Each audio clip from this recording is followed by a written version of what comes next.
নমস্কার, কেমন আছেন সবাই? খোকন সোনালী ফ্যামিলি ব্লগে আপনাদের সবাইকে স্বাগত। তো এখন বাজে সন্ধ্যে 7:30। আমি আর মা যাচ্ছি একটু ডাক্তার দেখাতে। কদিন ধরে আমার শরীরটা খুব একটা ভালো যাচ্ছে না। প্রথম কাউকে কিছু বলিনি, তো দেখছি যে দিনকে দিন জিনিসটা আরও বাড়ছে। তো সেই জন্যে মাকে বললাম।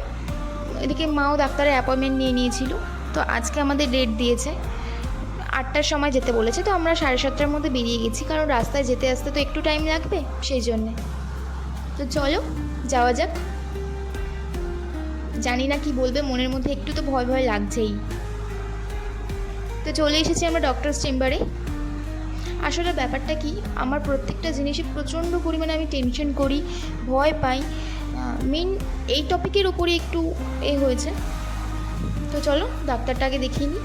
তো আমাদের ডাক্তার দেখানো হয়ে গেছে, আমরা ফিরছি। তো কিছু টেস্ট করতে দিয়েছে, তো বাড়ি চলে এসেছি। দেখো আমার শরীরটা খারাপ, হয়তো ওরাও বুঝতে পেরেছে, সেজন্য ওরা দেখা করতে এসেছে আমার সাথে। আসলে মানুষের থেকে না পশুরাই আগে। তো রাত্রেবেলার ভিডিওটা কন্টিনিউ করা হয়নি, সকাল সকাল জেঠুটা চলে এসেছে ব্লাড নিতে, কারণ কিছু ব্লাড টেস্ট করতে দিয়েছে। জানি আজকে তোমাদের পছন্দ মতো কোনো ভিডিও আমি পোস্ট করতে পারিনি, কি করব, শরীরের কন্ডিশনটা খুব একটা ভালো নয়। তাও সবটা তোমাদের সাথে শেয়ার করি বলে এটাও করলাম। বাই, সবাই সুস্থ থেকো।